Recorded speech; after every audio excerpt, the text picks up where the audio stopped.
পৃথিবীতে কোনো চোর, কোনো দাগী আসামি কোনো আদালতে কোনো দিন স্বীকার করতে শুনেছেন যে সে দোষী? সে সবসময় মরার 1 সেকেন্ড আগেও যদি তাকে জিজ্ঞেস করা হয়, সে বলবে আমি নির্দোষ। অতএব খুনি দাগী আসামিদের এটাই মানে প্রমাণ হয় যখন সে বলে আমি নিজেকে নির্দোষ। অতএব সে আদালতে প্রমাণ দিতে পারেনি সে নির্দোষ। তার এগেনস্টে সমস্ত কাগজপত্র, সমস্ত কিছু ইনকোয়ারি করে, তার পরীক্ষা করে সমস্ত জায়গাতেই প্রমাণিত হয়েছে যে সে দোষী।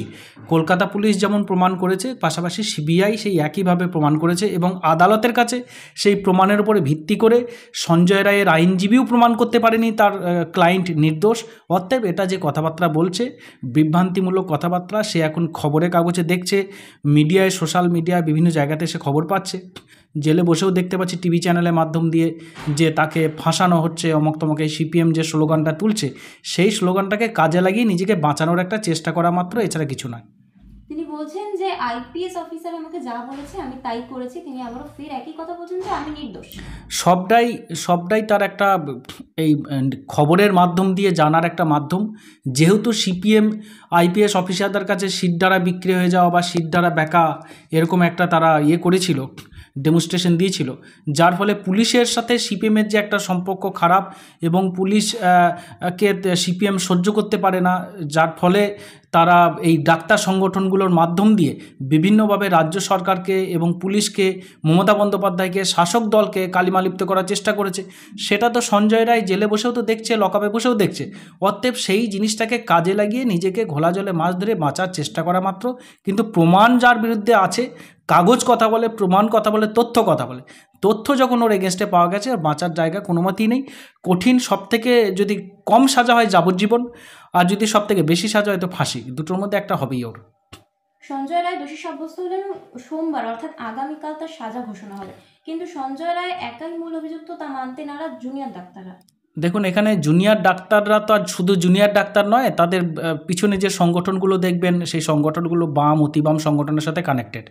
এবং এই জুনিয়র ডাক্তারগুলোর যদি কথা আপনি তুললেন, তাহলে আমি আর একটু খোলসা করে বলি। এই জুনিয়র ডাক্তারগুলো কখনোই চায় না যে সঞ্জয় রায়ের ফাঁসি হোক বা সাজা হোক। কারণ এই আন্দোলনটা যতদিন চলবে, যতদিন না সাজা না হবে, মানে এই কেসটা যতদিন চলবে, ততদিন ওরা বলবে এই দেখো বিচার চাই আমরা, বিচার চাই আমরা।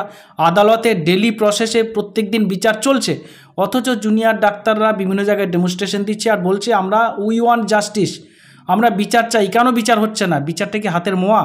সে তো সম্পূর্ণ একটা প্রসেসিংয়ের মাধ্যমে হবে, সাক্ষ্য প্রমাণের ভিত্তিতে হবে। অতএব যে বিচার তারা চাইছে, বিচারটা আদালতে প্রত্যেক দিন চলছিল, কিন্তু তখনও তারা বিচার চাই বলে আন্দোলন করছে। কারণ এদের উদ্দেশ্যই হলো আন্দোলন করা, উদ্দেশ্য হলো রাজ্য সরকারকে কালিমালিপ্ত করা, শাসক দলের পিছনে দাগ লাগানো। এদের উদ্দেশ্য এটা, শাসক দলের নেতাদেরকে এই কেসের মধ্যে বিভিন্নভাবে যদি ধানাই পানাই করে এদের নাম ঢোকানো যায়, তাতে করে ঘোলা জলে মাছ ধরবে সিপিএম, যার ফলে এদেরকে কাজে লাগাচ্ছে। অতএব এদের আর একটা উদ্দেশ্য আছে। আপনারা দেখেছেন যে এই junior doctor front, West Bengal junior doctor front, এই যখন এরা আন্দোলন শুরু হলো, এই আন্দোলনকে কেন্দ্র করে এদের বিভিন্ন, যেমন প্রিয়া লাকড়া বলে একটি ছেলে, শুভদীপ সর্দার বলে একটি ছেলে, যারা জুনিয়র ডাক্তার ওই আরজিকর হসপিটালে, ক্যালকাটা মেডিকেল হসপিটালে, এরা প্রচুর বাজার থেকে কোটি কোটি টাকা এই বিচার পাইয়েদার নাম করে তুলেছে। এক একজনের অ্যাকাউন্টে 70 লাখ 80 লাখ করে টাকা, 200-100 করে বহু পাবলিক ঢুকিয়েছে। তার পরবর্তীকালে আবার দেখা গেল যে এতে আপনার West Bengal junior doctor front নামক একটা সংগঠন করলো, যেটা আরজিকরের সরকারি হসপিটালের অ্যাড্রেসে West Bengal junior doctor front সেখানে তৈরি হলো, সেখানেও প্রচুর কোটি টাকা ঢুকলো। অতএব এই যে কোটি কোটি টাকা ঘাবলা করা এবং কোটি কোটি টাকা আত্মসাৎ করা, এই আন্দোলনকে কেন্দ্র করে, এই আন্দোলনের নাম নিয়ে, বিচার পাইয়েদার নাম নিয়ে বাজার থেকে কোটি কোটি টাকা তুলে এরা সবাই আত্মসাৎ করেছে। এদের বিরুদ্ধে পুলিশের উচিত এদেরকে সেই ইনকোয়ারি করে এদেরকে জেলে ঢোকানো। কারণ যতদিন এরা বাইরে থাকবে, এরা সবসময় ফোন দিয়ে আসবে যে আমরা এত টাকা করাপশন করলাম বাজার থেকে, আমাদের পুলিশ, শাসক দল কিছু করলো না। শাসক দল কোনো বিচার ব্যবস্থার উপরে যদি কোনো কিছু স্টেপ নিতে যায়, তখন এরা আন্দোলন করবে। দেখুন, ওদের একটা জুনিয়র ডাক্তার, ওই কি নাম ছেলেটা, আশফাকুল্লাহ কিছু একটা নাম, ওই ছেলেটি নিজের ডেজিগনেশনের সাথে ইএনটি স্পেশালিস্ট বলে লেটার প্যাড ছাপিয়ে প্রাইভেট হসপিটালে তারা প্র্যাকটিস করছিল। সে একটা স্টুডেন্ট, সে এখন সবে শিখছে, শিক্ষার্থী, সে কখনো স্পেশালিস্ট হতে পারে না। ফেক জালি ডিগ্রি ব্যবহার করে, জালি ডিগ্রি বলে প্রচার করে, মিথ্যা বলে এই যে প্রাইভেট হসপিটালে প্র্যাকটিস করা, এটা ক্রাইম। আর এই ক্রাইমের বিরুদ্ধে যখন পুলিশ স্টেপ নিচ্ছে, তাকে আইনের নোটিশ পাঠাচ্ছে, তখন সেখানে গিয়ে তারা সেই আমাদের বিধাননগর সিপি অফিস তারা ঘেরাও করছে, ডেমনস্ট্রেশন দিচ্ছে যে তাদের উপর অবিচার হচ্ছে। তারা চিটিংবাজি করবে, বাজার থেকে টাকা তুলবে, 2 নম্বরি কাগজ বানিয়ে ফেক পরিচয় দিয়ে জালিভাবে মানুষকে প্রতারিত করবে। সে স্পেশালিস্ট নয়, তবু সে বলবে ডিগ্রি লিখবে স্পেশালিস্ট। আর তাদের বিরুদ্ধে পুলিশ স্টেপ নিলে তখন বলবে আমাদের আন্দোলনকে রুখে দেওয়ার চেষ্টা করা হচ্ছে। এই যে ভাঁওতাবাজি, মিথ্যাবাজি, জোরচুরি কারবারগুলো এরা চালাচ্ছে, এদের বিরুদ্ধে আইনত ব্যবস্থা নেওয়া উচিত প্রশাসনের। এদেরকে প্রত্যেকটাকে ইনকোয়ারি করা, যাদের যাদের অ্যাকাউন্টে টাকা ঢুকেছে তাদেরকে জেলে ঢোকানো উচিত। একইভাবে অভয়ের বাবা মা বলছেন যে সঞ্জয় দোষী আমরা মানছি, কিন্তু সে একাই এই কাজ করছে সেটা আমরা মানছি না। দেখুন, অভয়ের বাবা মাকে ভুল পথে চালনা করছে সিপিএম এবং অতি সিপিএম এবং এই যারা এই জুনিয়র ডাক্তার নামক যারা রয়েছে, তারা বিভিন্ন যে সংগঠনগুলো রয়েছে, তারা সবকটাই সিপিএমের শাখা সংগঠন। তারা তাদেরকে ভুল পথে চালনা করছে। অভয়ের বাবা মা এটা তো চাইছে না, তাদেরকে যেমন শেখাচ্ছে, যেমন বলছে, তাদের এখন সন্তানহারা বাবা মা, তাদের বুকে অনেক কষ্ট ব্যথা, তাদের সন্তান হারিয়েছে, বাকি কারোর কিন্তু হারায়নি। অতএব সেই জিনিসটা তাদেরকে যেভাবে চালাচ্ছে তারা সেইভাবেই চলছে। না হলে দেখুন না তাদেরকে কিভাবে ভুল পথে চালালো। কয়েকদিন আগে তারা বললো যে না, কলকাতা পুলিশ সঠিক তদন্ত করবে না, তোমরা সিবিআই তদন্ত চাও। সিবিআই তদন্ত চাইলে পারে সিবিআই সঠিক তদন্ত করবে। এবার কলকাতা পুলিশ তদন্ত করে সঞ্জয় রায়কে 24 ঘন্টায় গ্রেপ্তার করলো সিবিআই, তারপরে ওকেই দোষী সাব্যস্ত করলো। অতএব তখন আবার এরা বললো যে না, আমরা সিবিআই চাই না। তারা বলছে আমরা আদালতকে মানি না। মানে কাকে? শিয়ালদা আদালতের বিচার চলছে, শিয়ালদা আদালতকে মানে না, হাইকোর্টে মানে না, সুপ্রিম কোর্টকে মানে না। সব জায়গাতে এদের আইনজীবী ছিল, জুনিয়র ডাক্তারদের আইনজীবী ছিল, ওই অভয়ার পরিবারের আইনজীবী ছিল। কোথাও কেন তারা এই কথাটা বললো না, প্রমাণ করতে পারলো না তাদের আইনজীবী? অতএব এই জিনিসটাকে ভাঁওতাবাজি করে কোনোরকমভাবে ইস্যুটাকে তারা জিয়ে রাখতে চায়, 2026 পর্যন্ত যাতে ইস্যুটা থাকে, সেই ধান্দায় এরা এই জিনিসটাকে চায়। তারা চায় না সঞ্জয় রায়ের ফাঁসি হোক বা সাজা হোক, কারণ সাজা হলে তাদের এই ইস্যুটা বন্ধ হয়ে যাবে। দেখুন, ইনকোয়ারিটা তো সিবিআই আর পুলিশ করেছে, অভয় বাবা মা তা করেননি। তাহলে এখন তাদের মনে যদি হয়, বা সিপিএমের মনের ভাবনাটা যদি অভয়ের বাবা মায়ের উপরে চাপিয়ে দেওয়া হয় যে তোমরা বলো এটা আমরা মানি না, কারণ আমরা এই লোকের নাম চাই, আমাদের এই লোককে, আমার এই যে এই ধর্ষক সঞ্জয় রায়, এই ধর্ষকটা পছন্দ নয়, কারণ হচ্ছে এই ধর্ষকটা একটা সিভিক, সে তৃণমূলের লোক নয়, অর্থাৎ এই ধর্ষক চলবে না, একটা ভালো ধর্ষক লাগবে যার সাথে তৃণমূলের যোগাযোগ আছে। তো তৃণমূলের যোগাযোগটা যতক্ষণ না পাচ্ছে ততক্ষণ তারা বলবে যে আমরা এটা মানি না। তৃণমূলের লোকের নাম কোনোরকমভাবে এরা দিতে চায়। অর্থাৎ এদের ধান্দাটা হলো তো বদনাম করা, উদ্দেশ্য হলো রাজনীতি করা। আর এই জায়গাটায় অভয়ের বাবা মায়ের ঘাড়ে বন্দুক রেখে অভয়ার বিচার ব্যবস্থাটাকে ডিলে করে দিচ্ছে, এটা এছাড়া কিচ্ছু নয়। দেখুন, অভয়ের পরে যে ঘটনাগুলো ঘটেছে, তারপরে তাদের ফাঁসির সাজা হয়ে গেছে, 1, 2, 3, কোনোটা 49 দিনে, কোনোটা 54 দিনে, কোনোটা 61 দিনে তাদের ফাঁসি সাজা হয়ে গেছে। আজকে অভয়া 6 মাস হয়ে গেল, 6 মাসে রানিং, 6 মাসের মধ্যে এখনও পর্যন্ত তাদের সাজা ঘোষণা হলো না। এর জন্য দায়ী কে?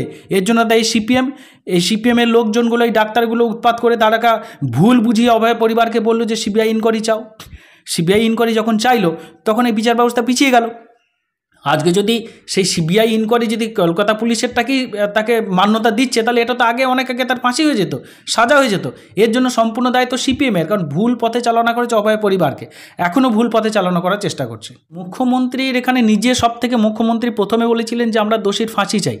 মুখ্যমন্ত্রী মানে সবার আগে বলেছেন, সিপিএম বলেনি যে দোষীর ফাঁসি চাই, এটা মুখ্যমন্ত্রী সবার আগে বলেছে কঠিন শাস্তি ফাঁসি চাই। এবং প্রথমে উনি বলেছিলেন যে আমি 14 দিনে ফাঁসি চাই, 15 দিনে ফাঁসি চাই, 20 দিনে ফাঁসি চাই, 1 মাসে ফাঁসি চাই। এই যে প্রথম মুখ্যমন্ত্রী বলেছিলেন, অতএব মুখ্যমন্ত্রী চায় দোষীর শাস্তি হোক। আর অভয়ের পরিবারকে যারা এই কথাটা শিখিয়ে দিচ্ছে বা যার মাথায় ঢুকিয়ে দিচ্ছে, মানে এই ইনফ্লুয়েন্স করে তার মাথায় ঢুকিয়ে তাকে দিয়ে বলাচ্ছে মিডিয়াতে, এইটা হচ্ছে সিপিএম। তারা চায় না যে তাদের সাজা হোক। আমি আপনাদের গ্যারান্টি দিয়ে বলছি আপনার চ্যানেলে, যখন সঞ্জয় রায়ের যদি ফাঁসি সাজা হয়, আমি গ্যারান্টি দিয়ে বলছি সিপিএমের সংগঠনগুলো রাস্তায় নামবে যাতে সঞ্জয় রায়ের ফাঁসি না হয়। কারণ তারা চায় না যে সঞ্জয় রায়ের ফাঁসি হোক, তারা চায় না বিচার হোক এবং অভয় পরিবার বিচার পায়। অভয় বাবা বলছেন যে আমার মেয়ে কর্মরত অবস্থায় মারা গেছে, এই দায় স্বাস্থ্যমন্ত্রীকে নিতেই হবে। দেখুন, কর্মরত অবস্থায় মারা গেছে, এটা তো নিন্দনীয় ঘটনা, প্রচণ্ড খারাপ ঘটনা। পৃথিবীতে কোনো জায়গাতে যাতে এরকম ঘটনা না ঘটে, কিন্তু যে ক্রাইম অপরাধমূলক যারা কাজ করে তারা, সে সরকারি হসপিটাল হোক, সরকারি প্রতিষ্ঠান হোক বা প্রাইভেট হোক, বন ঝোপ জঙ্গল যেখানেই পাবে তারা এই অপরাধগুলো করবে। অতএব এটা একটা খারাপ দিক। সেই কথাটা বলছে যে জিনিসটা ঘটেছে, এটা নিশ্চয়ই এখানে কিছু গাফিলতি তো আছেই মানে স্বাস্থ্য ভবনের দিক থেকে, যে সেখানে সিসিটিভির ব্যবস্থা সেরকম ছিল না। কেন কিভাবে ঢুকলো সঞ্জয় রায় এত রাত্রিতে সেখানে, কিভাবে তাকে করলো, কেন সেখানে সিকিউরিটি ছিল না, এই বিষয়গুলো কিছুটা তো গাফিলতি আছে। গাফিলতি নাই এটা অস্বীকার করার জায়গা নেই, কিছুটা নিশ্চয়ই গাফিলতি আছে। কিন্তু তার জন্য তো মুখ্যমন্ত্রী সেগুলোকে, যে ঘটনা ঘটেছে তারপরে সেগুলোকে রেকটিফাই করেছে, শুধরে নিয়ে সেগুলো নতুন করে আবার সব ঠিকঠাকভাবে করেছে। তাদের দাবি মতো যাদের যাদের পদত্যাগ করতে বলেছিল সেগুলো সব করেছে। তবে এটা ঠিক যে এটার জন্যই ঘটেছে এমন নয়। হ্যাঁ, কিছু মিস্টেক আছে, কিছু জিনিসের সুযোগ নিয়েছে সঞ্জয় রায়ের মতো যারা এরকম অপরাধ ক্রাইম করে, তারা এই সুযোগগুলো নিয়ে তারা কাজ করে। তবে আস্তে আস্তেই উন্নয়ন হয়, আস্তে আস্তেই সব জায়গায় যখন কোনো ঘটনা ঘটে সেখান থেকেই শিক্ষা নিয়ে সারা ভারতবর্ষে, এটা তো শুধু যে গাফিলতির কথা বলছেন আপনি, সেই গাফিলতিটা শুধু তো বাংলায় বা আরজি করেন নয়, সারা ভারতবর্ষ জুড়ে দেখেছি তো আমরা। ইন্ডিয়ান মেডিকেল কাউন্সিল তারা নোটিফিকেশন করে যে ভারতবর্ষের প্রত্যেকটা হসপিটালকে সিসিটিভিতে মুড়িয়ে দিতে হবে। অর্থাৎ ভারতবর্ষে শুধু পশ্চিমবঙ্গ নয়, সব রাজ্যতেই এই ব্যবস্থা ছিল না। তাহলে এই ঘটনাটা ঘটার পরে সবাই নড়েচড়ে বসেছে এবং প্রত্যেকটা রাজ্যতেই এই জিনিসটা শুরু হয়েছে। অতএব আমাদের রাজ্যেও সেটা ছিল না, আমাদের রাজ্যতেও এই জিনিসটা ঘটেছে, অন্য রাজ্যতেও ঘটেছে। এটা হয়তো আমাদের ব্যবস্থা নেওয়া উচিত ছিল, কিন্তু আমরাও ব্যবস্থা নিতে পারিনি। সেখানে সেই জায়গাটা সুযোগ সঞ্জয় রায়ের মতো লোক নিয়েছে। তবে যেটা ভুল, যেটা ঠিক সেটা ঠিক। এটা তো ঠিকটাকে আর ভুলটাকে কখনো ঠিক বলা যায় না। তবে এটাও ঠিক যে এরা যদি এই ঘটনা ঘটায়, এই সুযোগেই থাকে যে কোন জায়গায় তার সুযোগ সুবিধা বেশি ভালো পাওয়া যাবে, যেখানে নজরে আসবে না সেই জায়গাতেই অপরাধগুলো হয়।